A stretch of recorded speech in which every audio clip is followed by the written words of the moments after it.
Welcome, ladies and lords, to a Tandem Yeti video where I will be reviewing a concert.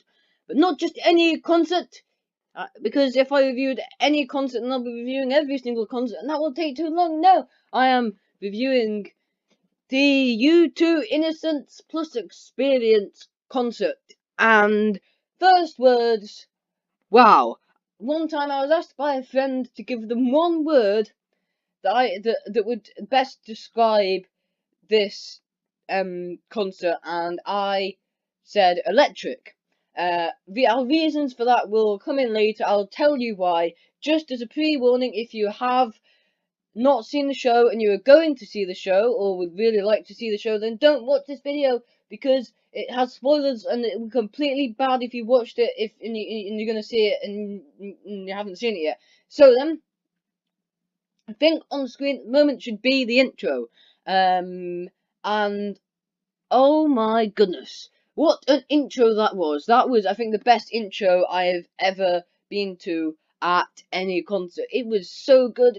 It had Charlie Chaplin, The Great Dictator. I watched that film quite recently. Really good nod to Charlie Chaplin. Really good speech for a good intro, and it had loads of images from World War One. It was quite emotional, and where we were at the time actually came up on the screen, and everyone went woo.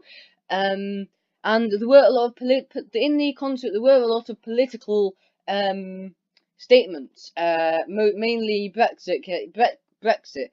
At one point, you had a massive flag behind the whole band of the European flag with Britain as one of the stars, and then a heart circling it. Well, hearting it, really, not circling it. Yeah, I think it was quite daring, and it was quite a good decision to let his political views be free and tell everyone in the concerts and lay them out.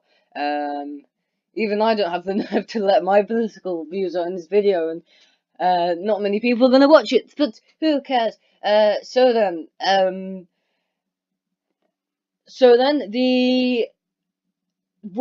I think the most memorable bit for me, the bit that made me go, oh my gosh, yes, is when Mephisto showed up again. He is back, everyone, and bigger and better than ever. He used this face recognition system to kind of make his face look like Mephisto, and it kind of took up. And instead of wearing too much makeup, he wore a bit of eyeliner and stuff, and he wore the hat, but then he used the system to do that. Occasionally, he'd move his face a bit, and it flashed on and off. He could have had a bit more practice on that, making sure that it doesn't flash on and off all the time. Anyway, so overall now, I think I'm going to say that it was they pulled it off really well. I think they managed to use their ideas really well, and they really managed to send out loads of messages throughout the concert. They did loads of songs, they lined up the lighting, and they've set all the stuff, and there was always something new after every single like, there's something to look at and go, whoa, that's a new feature. And then there was a new thing after that, which would make you go, oh, look, that's new. Which I think was really good throughout the whole show. It did seem to go quickly. It was actually quite long, but it seemed quick. They came on half an hour late for us.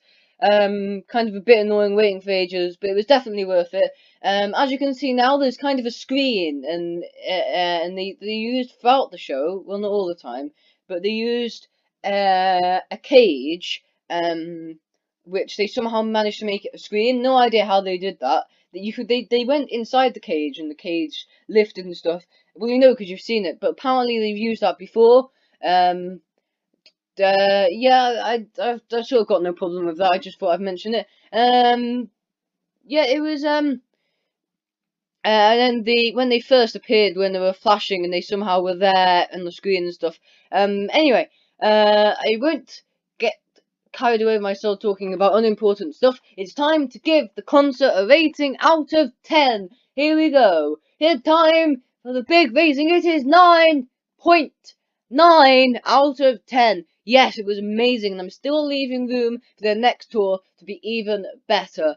Yes, what a show it was. There were loads of different things I could talk about. I could talk about the way they used kind of green screen effect, and they used different things, and they managed to make the drum beats and the lights flash really aligned. I think they thought that was really clever. I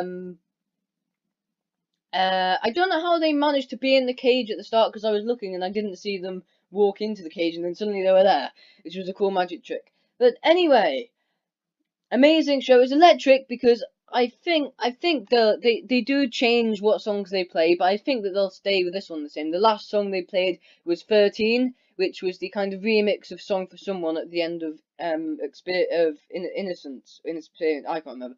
I never remember the audio. I never remember the order.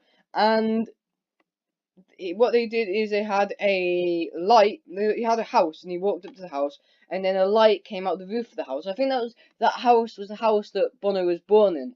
Anyway, they went to the roof of the house, and they lifted it up, and out came a light bulb, which he then swung around. And then at the end of the song, he jumped into the audience. That's why he jumped off the stage into the audience and walked out, leaving the light hanging there. And I think it's electric because there was loads of energy in the whole concert, and it was also electric because it had the light bulb at the end. And yes, there we go. There are all the things I think I wanted to say. So then, thank you for watching this review. I hope you enjoyed it, because if you didn't, then you've just wasted about 6 minutes of your life. I hope you enjoyed it. Goodbye.